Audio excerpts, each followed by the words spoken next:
Today we are covering Joe Biden's executive order to govern the use of AI. We are not going to cover which department liaises with which institute to produce reports to another entity, to converse with another legal agency, to tell the federal agency to take action. As you can tell, we here at AI Take a Truth, we aren't bureaucrats. We will, however, embark on a little digital journey to uncover President Joe Biden's executive order on artificial intelligence. No bureaucratic maze here, just a straightforward quest to understand what this means for us and the people in the world of AI. Now imagine a world where AI is like a wild, powerful creature and the executive order is like a guidebook on how to tame this creature, ensuring it's safe, fair and beneficial for everyone. The metaphorical guidebook covers 8 areas.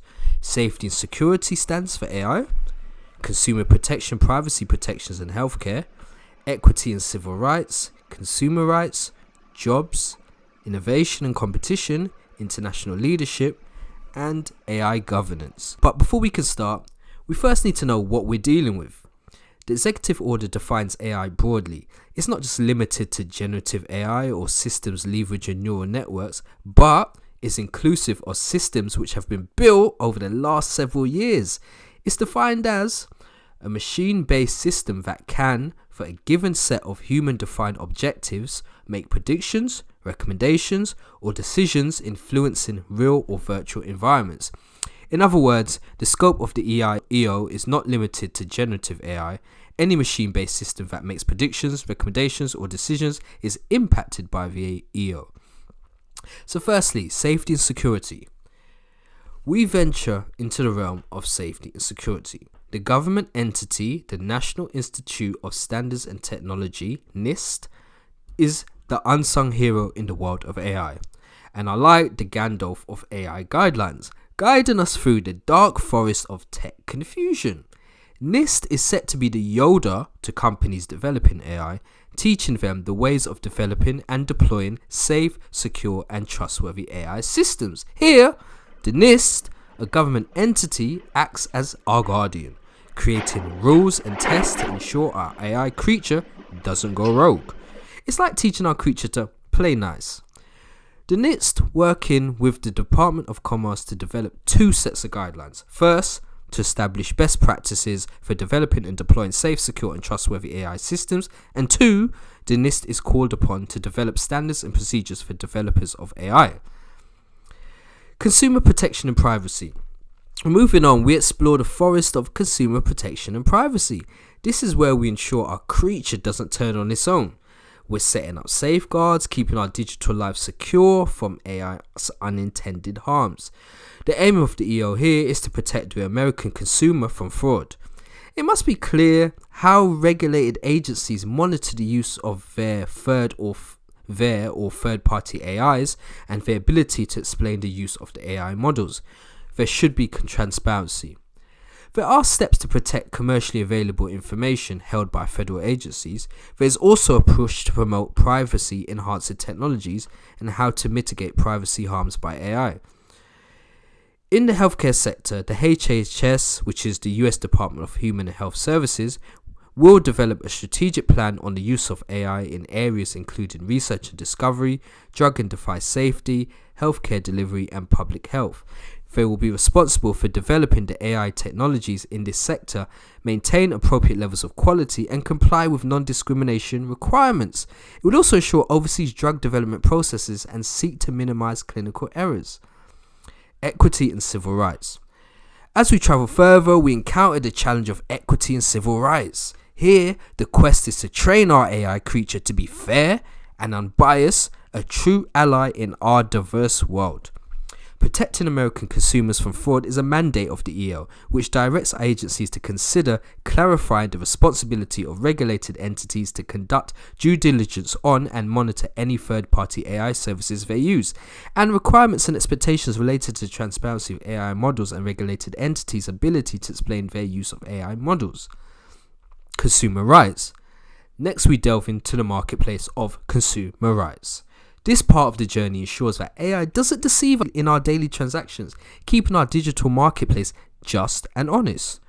Protecting American consumers from fraud is a mandate of the EO, which directs agencies to consider clarifying the responsibility of regulated entities to conduct due diligence on and monitor any third-party AI services they use, and requirements and expectations related to the transparency of AI models and regulated entities' ability to explain their use of AI models. Jobs and the economy.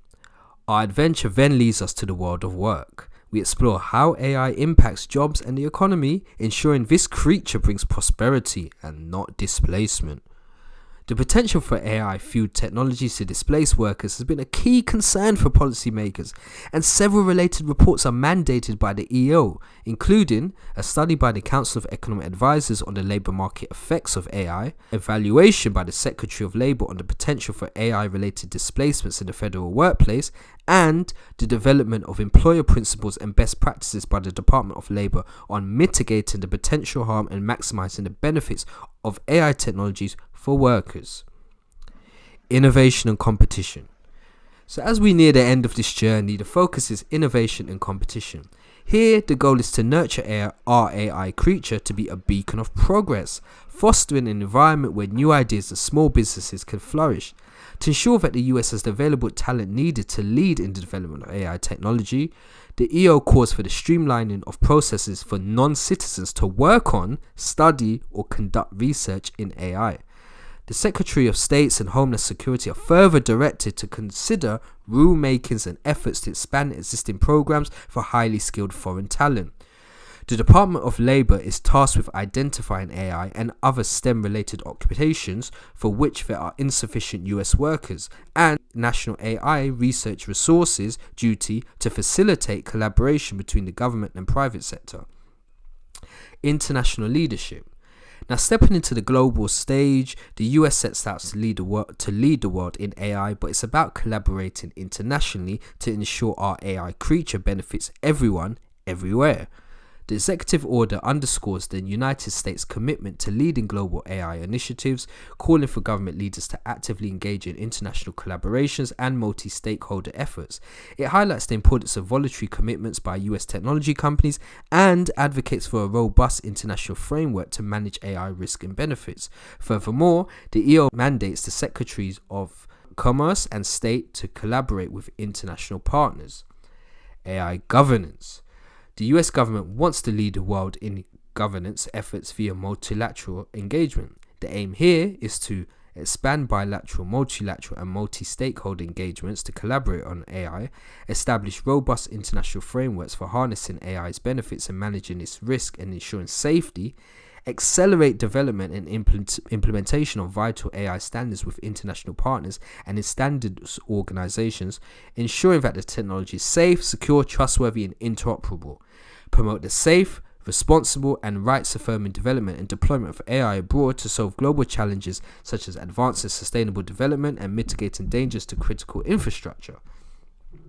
So as our journey concludes, we see that this executive order isn't just a set of rules, it's a blueprint for a future where AI is a force for good. But remember, it's just the beginning.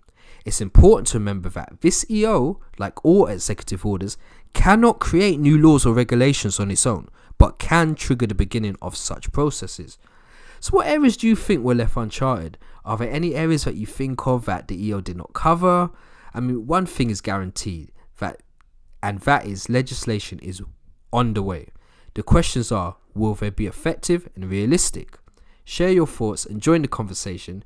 Don't forget to like, share, and subscribe for more explorations in the world of AI.